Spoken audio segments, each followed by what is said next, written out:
국립현대미술관 덕수궁관에서 장욱진 작가의 전시는 이번이 처음입니다. 미술관에서 작가의 전시를 개최할 이유를 찾기 어려웠던 것도 사실인데요. 양주에 장욱진 시립미술관이 있어 전시와 연구가 다양하게 이루어진 상태이기 때문입니다.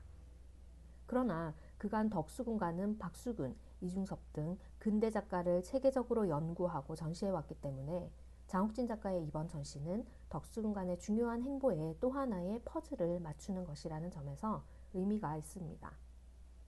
그러면 그간의 전시와는 어떻게 다를까요? 이번 전시에서 세 가지 중요한 것을 확인할 수 있습니다.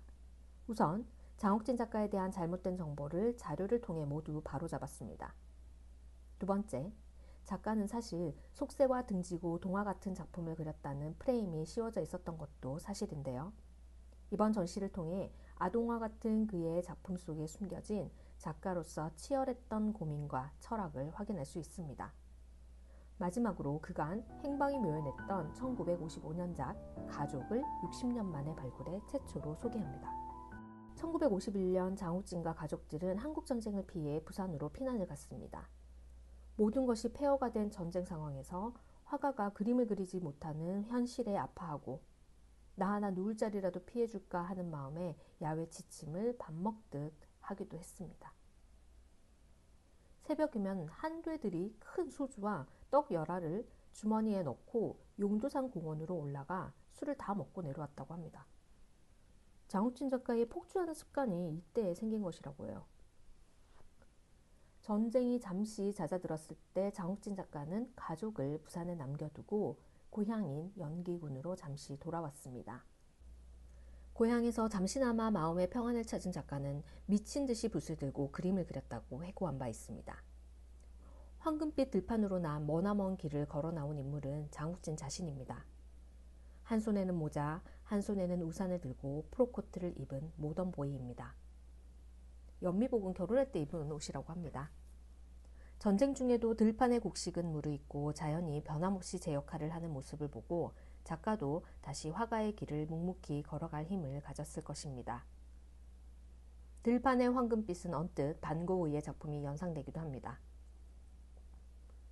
전쟁 중에 재료를 구하기도 힘들어 겨우 누런 갱지 한 장을 구해 들판을 표현한 것이 오히려 벼의 물결이 생생하게 보이는 결과를 낳았습니다. 장욱진은 이 작품을 대자연의 완전한 고독 속에 있는 자신을 발견한 때라고 했습니다. 그러나 그 고독 옆에는 개와 새들이 함께하고 있습니다. 화가의 뒤를 따르는 개와 이 새들은 작가의 작품 전반에서 어떻게 계속 함께하는지 찾아보시기 바랍니다. 역시 1951년작입니다. 큰 짐을 이고 있는 여성은 고단한 삶 속에서도 자식을 키우기 위해 고군분투하던 우리네 어머니의 모습이 연상됩니다. 보찜을 진 청년도, 무언가 소중하게 안고 있는 여인도, 자전거를 잡고 있는 소년, 유유히 노를 젓는 뱃사공도, 그리고 당시 농가의 중요한 살림 미천이던 소도 배에 함께 타고 있습니다. 연기군에서 조치원을 나가려면 이런 나룻배를 타고 나가야 했답니다. 자신이 보고 자란 일상의 풍경을 그린 것입니다. 이 작품은 뒷면에 또 다른 작품이 있습니다. 바로 1939년 작가가 제국미술학교에 입학한 그 해에 그린 소녀입니다. 가난했던 시기 이렇게 양쪽으로 그림을 그리던 일이 드문 일은 아니었습니다. 소녀는 제국미술학교 수업을 받기 전에 그린 작품입니다. 입학한 후 작가는 제일 먼저 세계미술 전집을 구입했다고 해요. 그리고 수업 시작 전부터 혼자 서양미술 이론을 공부하기 시작했습니다.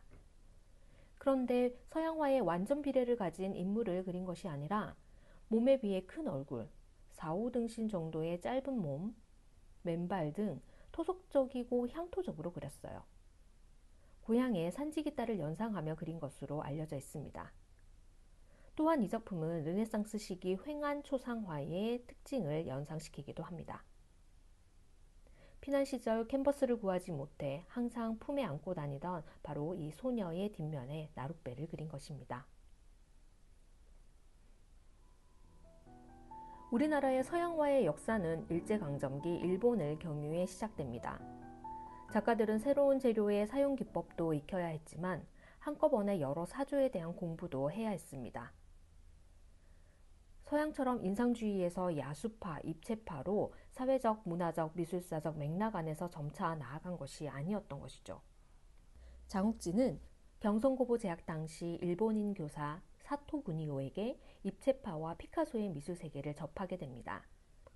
이 작품은 1938년의 곰기놀이입니다.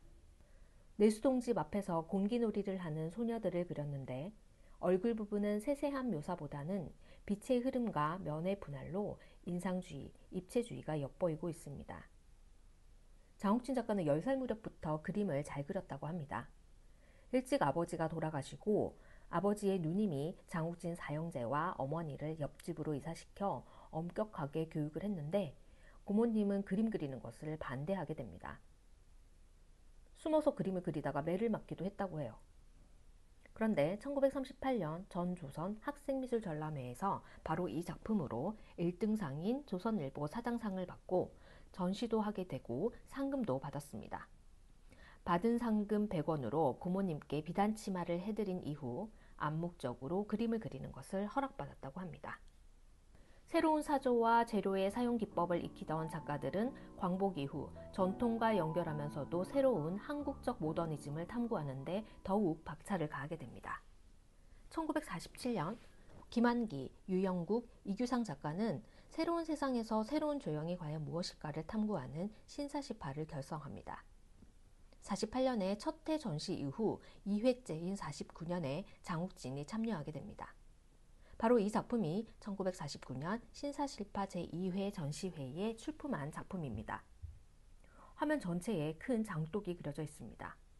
그 앞에는 화가의 평생 친구이자 자기 자신이기도 했던 까치가 등장합니다. 원근법은 완전히 배제되어 있어 장독보다 까치는 굉장히 작게 그려져 있습니다. 까치 한 발이 살짝 뒤로 들려 있습니다. 꼬리도 들려 있고 살짝 앞으로 걸어가려는 것 같죠? 고개는 오른쪽으로 돌리려고 하는 듯 보이는데 그 시선이 향하는 곳을 따라가 보면 장독 뒤에 그림자처럼 표현된 사람이 보입니다. 화면 위로 쭉 올라가면 장독 뒤로 희둥글의 보름달이 걸려 있고 그 앞에는 역시 원근이 무시된 앙상한 나뭇가지가 보입니다. 그런데 이 나뭇가지를 자세히 들여다보시면 앙상하게만 보이는 가지에 새싹이 돋아나고 있음을 알 수 있습니다. 이 작품에서 하나의 소재가 화면을 채우는 중획 구도가 시작됩니다. 항아리와 새는 초현실주의자들의 작품에서 빈번하게 등장하는 소재입니다. 장욱진 작가도 여러 미술사조 중 초현실주의로 나아가는 경향을 보입니다. 그러나 서양의 항아리와 새가 아닌 우리의 질박한 장독대와 토속새, 까치를 그린 것입니다. 이 작품에서 또 하나 눈여겨볼 것은 원형의 받침대입니다. 작가의 작품의 원형의 형상이 여러 가지로 변주되어 나타나는 것을 놓치지 말고 찾아보시기 바랍니다. 이 작품은 제3회 신사시파 전시에 출품한 작품입니다. 둥근 부채 같은 작품은 작가 작품에서 자주 등장하죠. 독에서는 받침대이던 원형은 나무의 그림자처럼 혹은 잔디밭처럼 표현되어 있습니다. 소가 최초로 등장하는 작품이고요. 잔디의 곡선을 따라 욱진이라는 사인이 있습니다. 고개를 완전히 꺾은 초세풍의 아이 얼굴도 재미있습니다. 혹시 떠오르는 작가 없으세요? 네, 이중섭 작가의 작품에서도 자주 등장하죠. 뿐만 아니라 샤갈과 같은 서양 화가의 작품에서도 보이는 특징입니다. 우리 근대 작가들은 서양화 사조를 받아들이면서도 서로의 의견을 나누며 각자의 방식으로 독자적인 화풍을 탐구해 나간 것을 알 수 있습니다. 장욱진 작가하면 이런 동화풍의 작품이 익숙하죠. 장욱진 작가의 작품은 항상 자신의 생활과 경험이 작품이 되었습니다. 부산 피난 시절 광복동의 모습을 그린 것입니다. 하늘은 굉장히 작게, 땅은 아주 크게 그렸습니다. 그런데 자동차와 집, 나무 같은 도상들은 다 정면에서 바라본 시점으로 그렸습니다. 원근이 아닌 평면공간법을 사용한 것입니다. 김한기 작가의 초기작에서도 부유하는 듯 보이는 이런 평면공간법이 자주 등장합니다. 광복동은 일제시대 외관이 있던 곳으로 근대화가 일찍 이루어진 곳입니다. 지금도 이런 서양식의 집들을 찾아볼 수 있다고 해요. 그 풍경을 작가가 그린 것입니다. 판잣집과 서양식 집, 일본인이 나간 자리에 미군이 들어오면서 매일 지나다니던 집차를 색의 3원색 빨강, 노랑, 파랑을 이용해 그렸습니다. 작가의 작품은 대체로 대칭 구도를 많이 따르고 있는데요.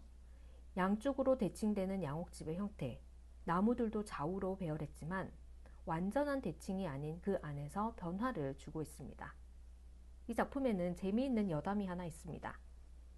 장욱진 작가는 작업실을 본인이 직접 설계해서 지었는데 마지막 작업실인 용인 신갈에 집을 지을 때 부인 이순경 여사에게 재미있는 집 지어줄까 실용적인 집 지어줄까 라고 물었더니 이순경 여사가 재미있는 집 지어달라고 답을 했고 바로 이 그림 속 집을 지어줍니다. 신갈의 작업실은 근대문화유산으로 지정되어 있어 방문이 가능합니다. 한번 다녀오셨다가 이 작품을 또 보시면 새롭게 느껴질 것입니다. 이 작품은 3단의 구도를 하고 있습니다. 이런 구도는 3개의 시간, 3개의 공간을 동시에 표현할 수 있는 구도입니다. 이중섭 작가가 얼기설기 얽혀있는 모습으로 가족을 표현했다면 장욱진 작가는 이렇게 집안에 있는 모습으로 가족을 표현하고 있습니다. 욱진장이라는 서명이 이 작품에서는 화면의 중간에 있는 것이 또 특이하죠. 이 작품은 장욱진 작가의 작품에서 굉장히 생소한 방식으로 그려진 것입니다. 물고기의 형상을 기하학적 색면으로 분할했습니다. 명도 차이를 주어 물고기의 비늘 부분은 물감을 닦아내고 긁고 촉각적인 효과를 주었습니다. 이 작품은 제국미술학교 출신들이 친목도모의 형식으로 만든 배구회라는 전시에 출품한 작품입니다. 동문들이 함께하는 자유로운 성격이었기에 작가는 당시 한국에 불었던 추상화풍을 시도해 본 것이 아닌가 생각이 듭니다. 이 색면을 잘 기억하셨다가 작가의 다른 작품에서는 또 어떻게 표현되는지 찾아보시기 바랍니다. 이 작품은 1957년작 나무와 새입니다. 둥근형의 나무가 화면의 중앙에 위치하고 있고 그 아래쪽으로 까치가 자리하고 있습니다. 나무의 원이 작아져 까치의 머리로 온 듯하고 그 옆으로 몸은 반원으로 꼬리 부분은 2개의 타원으로 머리와 균형을 맞추고 있습니다. 나무의 기둥은 까치의 다리로 내려오며 2개로 갈라지고 나무의 밑둥이 까치의 발이 되면서 살짝 오므려서 같은 길이지만 달라 보입니다. 나무의 위쪽으로 집 하나가 중앙에 있고 양쪽으로 또 대칭을 이루는 2채씩의 집. 그러나 완전한 대칭이 아닌 변화를 주었죠. 이 작품에서 해와 달이 동시에 떠 있는 것이 처음 나타나는데 금음날 새벽에 바깥을 나가보시면 동시에 떠 있는 해와 달을 볼 수 있다고 합니다. 그래서 아직 아침이 밝지 않은 짙은 남색의 바탕으로 표현한 것 같습니다. 장욱진 작가의 작품은 마음속으로 접어보고 또는 반으로 갈라보고 좀 선들을 이동해 보면서 이렇게 보시면 작가가 얼마나 심사숙고해 선 하나를 긋는지 알 수 있습니다. 이순경 여사에 따르면 작가는 즉흥적으로 그리는 작품은 절대 없다고 합니다. 2-3달 고민하고 고민하다가 또 아니다 싶으면 물감으로 떡칠을 해버리기도 했다고 해요. 가족들은 장욱진 작가가 작품에 사인을 하는 모습을 보면 참고 있다가 휴 하고 같이 숨을 내쉬기도 했다고 합니다. 장욱진 작가는 도자기에 도상을 그려넣는 작업도 꽤나 했는데요. 하나의 도상을 완성하기 위해서 100여 장 이상의 스케치를 한 것은 유명한 일화입니다. 일제강점기와 해방공간에서 한국적 모더니즘을 탐구하던 작가들은 한국전쟁 때문에 모든 것을 중단하게 됩니다. 53년에 휴전이 되고 이제 다시 붓을 잡을 수 있게 되었죠. 이제는 일본이 아닌 서양을 통해 직접 받아들이면서 국제 무대에 대한 관심도 가지게 됩니다. 국가 차원에서도 국제화에 관심을 가지게 되고 1958년 정부에서는 최초로 한국 국보전을 미국에서 개최할 계획을 세웁니다. 그와 함께 미국의 월드하우스 갤러리에서 한국의 현대미술도 소개하는 전시가 기획되었는데요. 기획자인 앨런 푸세티가 1957년 한국으로 직접 와서 거의 한 달간 심사를 하면서 작가와 작품을 선정했습니다. 그때 선정된 작품 중 하나가 바로 이 작품입니다. 심사 기준은 첫째, 한국의 전통미를 느낄 수 있을 것, 그리고 현대적이며 개성이 있을 것이었습니다. 1957년 이후 한국에서는 앵포르멜, 추상표현주의가 주를 이루게 됩니다. 장욱진 작가는 1961년 서울대학교 교수직을 내려놓고 전업작가의 길을 걷습니다.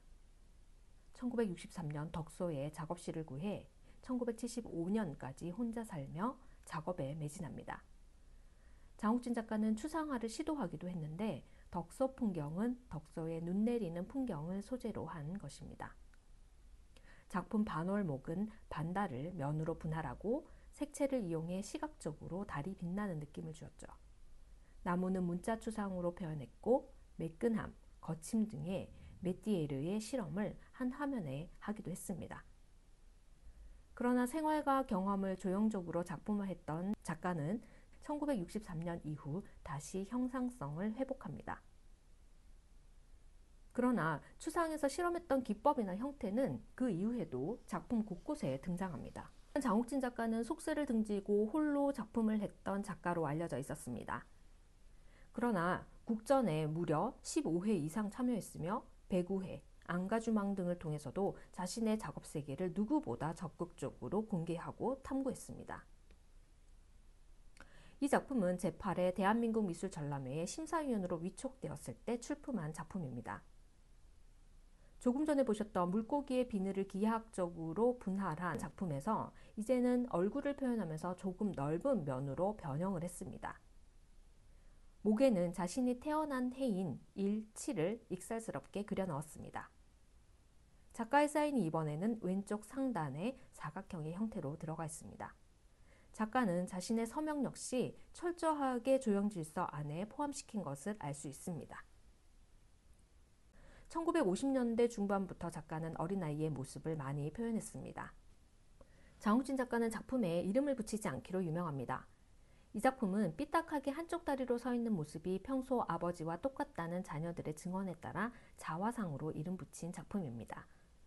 배경은 생략되고 물기가 많은 붓을 이용해 형체를 원과 선으로 간략화했습니다. 한번 원과 선으로 자화상 그려보시겠어요? 균형과 비례를 만들어내기 쉽지 않을 것입니다. 이 자세는 삼국시대 불상의 트리반과 자세와도 닮아 있어 장욱진 작가의 불교에 대한 관심과도 연결하는 작품이기도 합니다. 국립현대미술관 덕수궁관의 제2전시실은 발상과 방법, 하나 속에 전체가 있다라는 주제입니다. 장욱진은 하나의 소재를 반복해서 그렸습니다. 많은 소재를 그리지도 않았어요. 새, 나무, 아이, 집 정도입니다. 작품 감상할 때 나의 감정과 마주하면서 보게 되잖아요. 그러나 작가가 어떤 마음으로 어떻게 왜 그렸는지를 알면서 본다면 작가에게 더욱 공감할 수 있으면서도 나의 감상이 더욱 풍부해질 것입니다. 하나의 도상이 작가의 작품 세계에서 어떻게 변모해 가는지 각각의 소재를 통해서 한번 살펴보도록 하겠습니다. 우선 까치입니다. 1958년 40대에 들어서 그린 까치는 원, 반원, 타원 이런 선을 이용해 조형적으로 군더더기가 없고 매우 정돈되어 보입니다. 까치는 화면의 중앙보다 약간 더 위에 위치하고 둥근 형상이 까치를 감싸고 있습니다. 까치의 머리와 몸을 중심으로 작가가 물감을 날카로운 필촉으로 무한히 긁어내 표현한 것이 보입니다. 그런데 머리를 중심으로 몸통으로 그리고 꼬리로 점차 이렇게 퍼져나가는 듯이 그렸는데 깍깍 까치가 우는 소리를 청각적으로 표현하고자 한 것 같습니다. 나무로 해석해도 무리가 없는 이 둥근 형상은 까치의 울음소리가 퍼져나가는 파장으로 생각할 수도 있을 것입니다.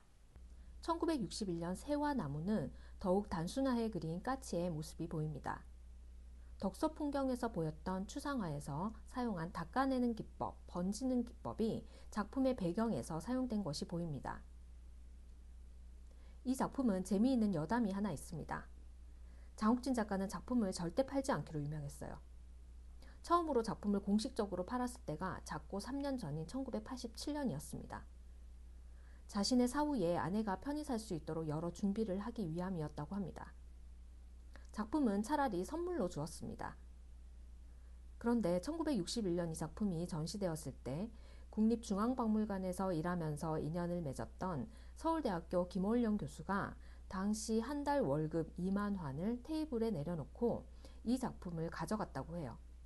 그리고 밤에 나는 새라는 의미의 야조도라고 직접 이름을 붙였습니다. 까치의 변화하는 모습을 한번 쭉 볼까요?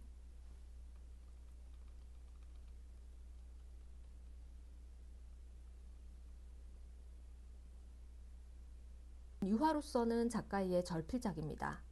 나무를 비롯한 형태들이 바탕과 경계가 흐려져 있고 까치 역시 형태의 외곽선이 흐려져서인지 58년의 까치를 그린 모습과는 비교됩니다. 나무는 집 위로 부유하고 있고 해와 달은 나무 옆으로 내려앉아 있습니다. 항상 집 안에 있던 사람들도 이제는 다 사라지고 문은 굳게 닫혀 마지막을 향해 가는 작가의 심상이 느껴집니다. 두 번째 자주 그린 소재, 나무입니다. 이 작품은 최초로 둥근형의 나무가 화면의 중앙에 나타나는 작품입니다. 이 작품 역시 배구회에 출품한 작품입니다. 나무는 정면으로 표현되어 있고 나무 아래에는 언덕이라고도 그늘이라고도 할 수 있을 둥근 형상이 있습니다. 이 형상과 반대 방향으로 길을 내어 리듬감을 주었습니다. 검둥개와 새들은 자화상에서 여기까지 따라온 것 같습니다. 둥근 형상 위에 팔베개를 하고 누운 인물은 이후에 여러 작품에서 다양하게 변주됩니다. 이렇게 계속 변주되는 도상을 찾아보는 것이 또 장욱진 작가의 작품을 보는 독특한 재미인 것 같습니다. 화면의 윗부분에 마을의 집들을 그렸는데 긁어내는 방식으로 그렸습니다. 또 집들이 거꾸로 그려져 있기도 한데 장욱진 작가는 제자들이나 이순경 여사와 함께 자주 인왕산에 올랐다고 해요. 거기에서 작가는 머리를 다리 사이에 넣어 세상을 바라보고 또 바라보도록 시켰다고 합니다. 작가에게 위와 아래나 안과 밖 이런 규정이 중요한 것이 아니라는 것을 알 수 있는 일화입니다. 이 작품도 역시 나무라고 볼 수 있지만 간단한 도형으로 눈, 코, 입을 형상화해 우리는 이 작품을 나무로도 얼굴로도 읽을 수 있습니다.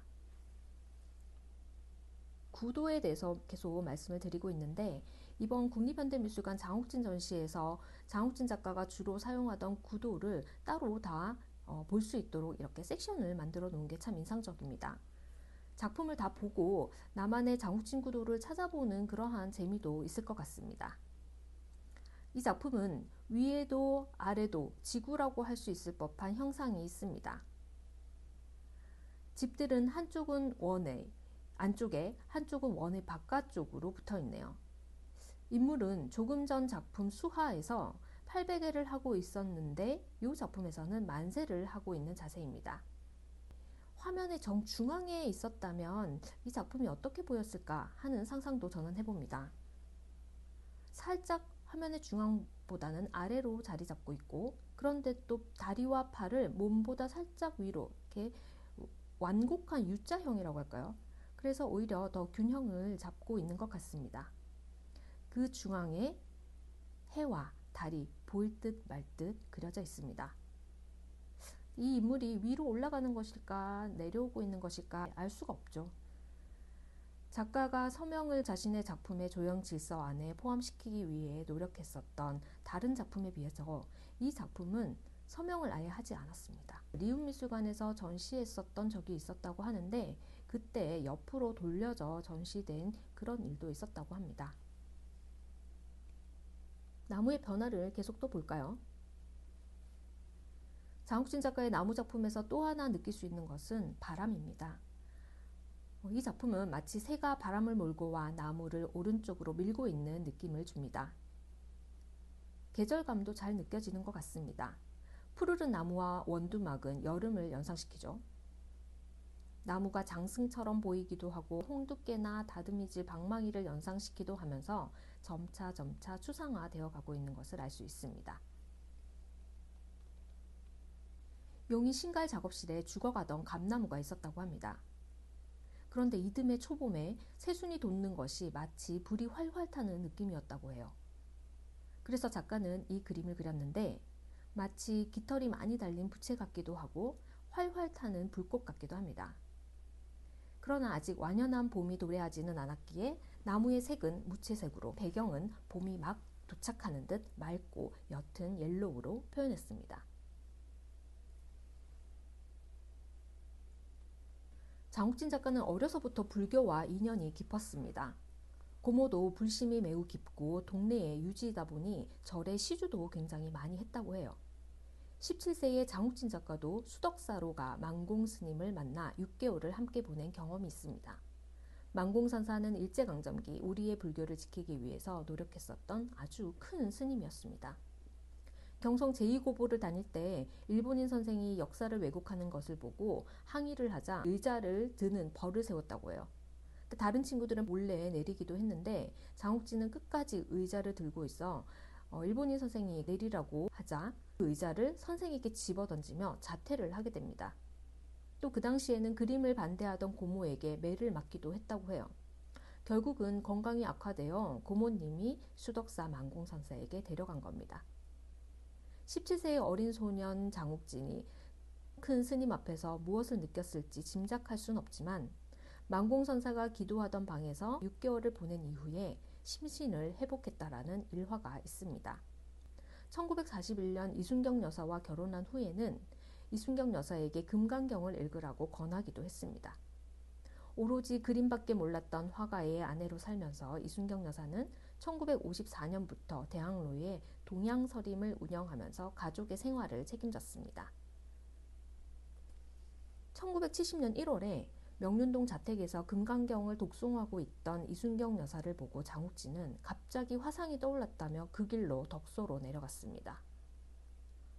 일주일 후에 돌아와서 신문지에 둘둘만 작은 작품을 아내에게 건네며 잘 그린 자신 있는 그림이다 라고 말했다고 합니다. 이 작품입니다. 작품의 제목을 거의 붙이지 않았었던 장욱진 작가는 이 작품에 둥근 원형의 형태를 따라 진진묘라고 직접 써넣었습니다. 진진묘는 이순경 여사의 법명입니다. 자신의 아내를 보살로 표현한 것이죠.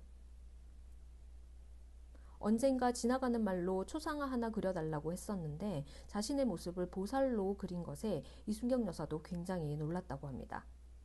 작은 작품이고 모노톤의 작품이지만 계속해서 물감을 쌓아 올리고 닦아내가면서 그리고 둥근 형상의 바깥으로는 거칠게 또 안쪽으로는 매끈하게 질감을 표현하면서 굉장히 밀도 높은 작품으로 완성이 된 것 같습니다. 중앙에 있는 이 보살은 간결한 형태로 마치 돌에 새긴 듯한 느낌을 줍니다. 시무 외인의 수인을 하고 있는데 덕으로 모든 것을 감싸 고통을 없앤다라는 의미라고 합니다. 말은 하지 않았지만 아내를 보살로 표현할 정도로 이순경 여사에게 마음 깊이 감사하고 사랑하는 마음을 담고 있었던 것 같습니다. 이 작품을 완성하고 일주일 동안 몸을 가누지 못해서 이순경 여사가 병원에 입원을 시켰다고 해요. 그리고도 3개월을 기력을 회복하지 못했다고 합니다. 걱정이 된 이순경 여사가 불교 선생님께 물었더니 작품의 기를 너무 소진한 듯해 절필이 될까 두려우니 그림을 불태워버리라고 했다고 합니다. 고민을 하던 차에 서점에 항상 들르던 영어 선생님이 작품을 달라고 계속 졸라서 이순경 여사가 조심스럽게 화가의 허락을 얻어 선물한 작품입니다. 이 작품은 1973년의 진진묘입니다. 70년의 진진묘와 구분하기 위해 좌상 진진묘라고 부릅니다. 동양적이고 간략하게 표현했습니다. 원 3개 정도로 표현된 도상의 오른쪽에 진진묘라고 마치 동양화의 발제처럼 써놓아 전통회화 방식으로 이행해가는 작품임을 알 수 있습니다.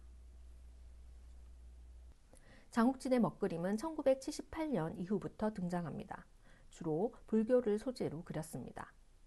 내성적이다 못해 극도로 다른 사람들과 말하는 것에 서툴렀던 작가지만 먹그림에서만큼은 유감 없이 유머와 해학을 드러낸 것을 알 수 있습니다. 이순경 여사는 화가의 그림에 대해 단 한마디도 보탠 적이 없지만 작가의 천식이 점차 심해지자 그 즈음 테르핀류를 사용하는 유화보다 먹그림을 그리는 것이 어떻냐고 권하기도 했습니다. 민화 수집가이자 갤러리를 운영하기도 했던 소호 김철수는 1975년 장욱진에게 한국의 미를 외국에 알리고자 하는 의지를 표현하며 사파를 그려달라고 부탁했습니다. 그 취지가 마음에 들어서인지 장욱진 작가는 흔쾌히 승낙했고 목파나 선집을 출판하기로 합니다. 김철순이 직접 선이란 무엇인가에 대한 화두로 21개의 글을 영어로 직접 쓰고 장욱진 작가는 50여 점의 밑그림을 그려 김철순에게 직접 고르라고 했습니다. 그 중에 25점을 선정했고 판각은 김영균이 맡았는데 매우 만족했다고 합니다. 목파나 선집은 76년에 완료되었지만 여러 사정으로 출판되지 못했습니다. 1999년 다시 발간을 위해 일본에 안료를 주문했는데 안료가 도착하기 전에 장욱진이 작고하고 말았습니다. 결국 타계 5년 뒤 장욱진 기념사업회 관계자들에 의해 공개되었습니다. 2023년 국립현대미술관에서는 이 작품들을 모아 책으로 출판했습니다. 장욱진 작가 말이 없는 사람이었습니다. 그렇지만 가족을 사랑하는 마음을 그림에서 유감없이 드러냈습니다. 이 작품은 남성이 화면의 중앙에 표현된 드문 작품입니다. 굉장히 말랐던 작가가 뒷짐을 지고 배를 내밀고 있는 모습으로 자신을 그렸습니다. 시선이 향하는 아래쪽에는 이순경 여사의 모습을 그린 것이 재미있습니다. 70년과 73년의 진진묘 제작 이후에 작가의 작품 수가 증가하게 되는데요.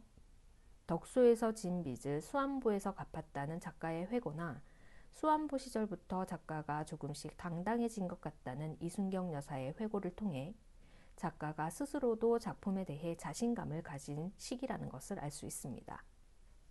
2023년 국립현대미술관은 1955년작 가족을 최초로 공개합니다.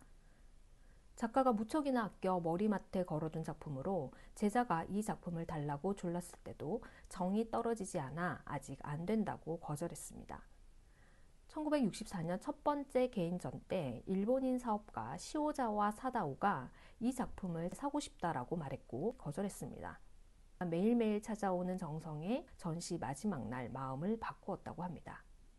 당시는 작품을 판매하는 것이 희귀한 일이라 이순경 여사가 명함 한 장을 받아두었대요.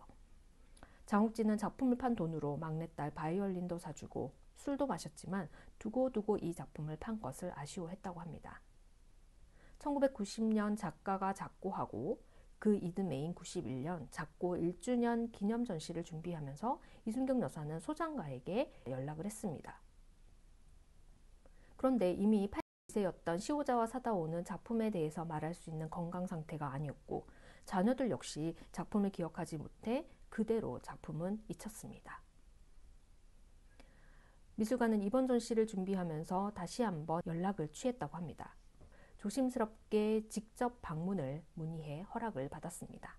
오랫동안 사용하지 않은 시오자와 사다오의 아뜰리에를 찾았고 낡은 벽장 안에서 이 작품을 발견했습니다. 그리고 국립현대미술관 장욱진 전시에 소개할 수 있도록 설득했습니다. 국립현대미술관은 다시 한번 아들인 시오자와 슈니치에게 미술관의 소장품이 될 수 있도록 간곡히 청했고 작품을 소장할 수 있게 되었습니다. 아버지와 아이들이 그려진 유일한 사례입니다. 1957년의 마을과 비슷하지만 마을에는 어머니와 아이들이 그려져 있죠. 양쪽 끝으로 나무가 대칭을 이루지만 또 그 안에서 똑같은 형태가 아니라 다른 형태로 그려져 있고 주변으로 2마리의 새가 날아다니고 있습니다. 새가 그려진 나무에는 바람이 깃들여 있습니다. 작가의 사인은 화면의 상단에 위치하고 있습니다. 이 작품을 그리워하면서 그렸다고 알려진 1972년 작품과 비교해서 보면 두 작품이 비슷하면서도 다르다는 것을 알 수 있습니다. 뿐만 아니라 55년작 가족은 월북 조각가 박승구가 조각한 십장생이 액자틀에 새겨져 있어 또 하나의 보는 재미를 가져다 줍니다. 장욱진의 작품 중 80%가 1975년 이후에 그려졌습니다. 1949년 신사식파를 통해 새로운 조형을 탐구하던 작가는 문인화에서 해답을 찾은 것 같습니다. 캔버스 올이 다 보일 듯 10개의 물감을 얹었습니다. 둥근 형상이 여전히 따라와 있고 위에는 태양이 그리고 아래로는 3개의 산봉우리가 일직선으로 연결됩니다. 화면 중앙의 나무는 묽은 먹이 번지면서 나타나는 효과에서 점차 먹이 적어지면서 붓끝이 갈라지며 나타나는 갈필 효과로 표현했습니다. 그런데 이것이 먹이 아니라 유화물감인 것이죠. 재료만 바뀌었을 뿐 표현 방법이나 정신은 달라질 것이 없었던 것입니다. 또 재미있는 것은 저는 나무 위에 까치가 앉아 있는데 까치보다 차라리 나무가 비상하기 직전의 모습 같습니다. 수화는 명상을 하거나 돌을 닦는 상징이었습니다. 중앙의 나무는 오른쪽에서 왼쪽으로 일필휘지하여 바람에 날리는 모습을 파필로 표현했습니다. 그 과정에서 물감이 엉겨붙은 독특한 얼룩이 생기고 왼쪽으로는 붓끝의 갈라짐이 예상치 못한 여백을 만들어냈습니다. 인물의 표현은 하나의 선을 굵으면서 가늠으로, 짙음에서 옅음으로 변화시키고 있습니다. 장욱진 작가는 새벽 2, 3시쯤 일어나 조용한 시간에 그림 그리는 것을 즐겼습니다. 그림이 잘 될 때는 오로지 그림만 그리고 그림이 되지 않을 때는 열흘이고 20알이고 술을 마셨다고 합니다. 소금 한 번을 찍어 먹지 않아 굉장히 걱정을 했다는데 이순경 여사는 단 한 번도 잔소리하지 않고 화가가 작품이 안 되어 괴로울 때 오히려 술을 받아줄 정도였다고 합니다. 건강이 점차 나빠져서 더 이상 술을 먹지 못하게 되었을 때 딸에게 머리를 밀어달라고 했다는 일화가 있습니다. 오로지 그림과 술만 알고 살았는데 술을 못 마시게 되니 수도승과 다를 게 없다는 의미였다고 해요. 이 작품은 자신을 도인에 빗대어 그린 작품입니다. 나무는 이제 완전히 추상화되어 마치 부채처럼 늘어져 그늘을 만들고 있는 것 같습니다. 그 아래로 원을 만드는 구도로 집이 그려져 있습니다. 새는 나무와 같은 방향으로 들어오는 곡선이 아니라 나가는 구도로 표현해 운동감이 느껴집니다. 학과, 수석, 난, 문이나의 소재가 그려져 있고 집 안에는 작가 자신이 표현되어 있습니다. 동양의 자연은 함께 동화되고 기거하는 그러한 자연이잖아요. 자신을 자연 안에 포함하는 존재로 그려놓았습니다. 나무와 산처럼 이 작품은 지붕이 차라리 나무 그늘 아래에서 팔베개를 하고 한쪽 무릎을 세우고 휴식 중인 신선으로 보입니다. 작가가 찾은 또 하나의 해답은 민하입니다.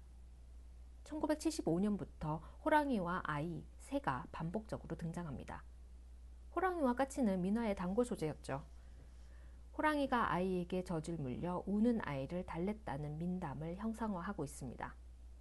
그런데 장욱진의 호랑이는 사납거나 무섭지 않습니다. 콧수염과 턱수염으로 작가를 은유한 호랑이는 오히려 익살스럽고 귀엽습니다. 1957년에 나무와 새에서 해와 달이 동시에 떠올랐던 금음날의 새벽 이외에 또 하나 해와 달이 동시에 떠오를 수 있는 1월 오봉도를 그렸습니다. 이 작품은 장욱진 작가 작고 2달 전에 그린 그림입니다. 51년의 자화상 기억하시나요? 황금빛 들판의 붉은 길을 걸어와 화면을 뚫고 나올 듯 했던 모던보이 장욱진은 이제 자신의 임무를 마친 듯 산으로 난 길을 따라 하늘로 올라가는 모습입니다. 노인은 세상을 달관한 표정으로 헐헐 날고 있습니다. 작가의 그림에서 평생 함께했던 까치, 나무, 아이가 표현되어 있고 문은 굳게 닫혀 더 이상 화가가 살지 않는다는 것을 말하는 것 같습니다. 장욱진 작가는 화가로 태어난 이상 그림을 위해 자기 자신을 모두 다 쓰고 가겠다고 했습니다. 몸을 생각하면 그림의 모든 것을 쏟아내지 못한다고 생각했습니다. 그림 앞에서 항상 정직했고 항상 솔직하게 모든 것을 작품에 쏟아내었다고 합니다. 그러기에 죽음 앞에서 초연했던 것입니다. 작가의 사진들을 보면 대체로 쪼그리고 앉아 그림을 그리는 것을 알 수 있습니다. 일부러 작가는 작은 화면을 선호했다고 해요. 화면을 지배하고 장악해서 완벽한 조형 질서를 만들어내고 싶었기 때문이라고 합니다. 파이프 하나를 고르는데도 비례와 모양을 신경 썼었던 장욱진이었습니다. 전시 제목 가장 진지한 고백은 장욱진 작가가 자신의 화문집 강가의 아뜰리에에서 그림만큼 정확한 내가 없다라고 하는 언급에서 착안한 것이라고 합니다. 지금까지 들어주셔서 감사합니다.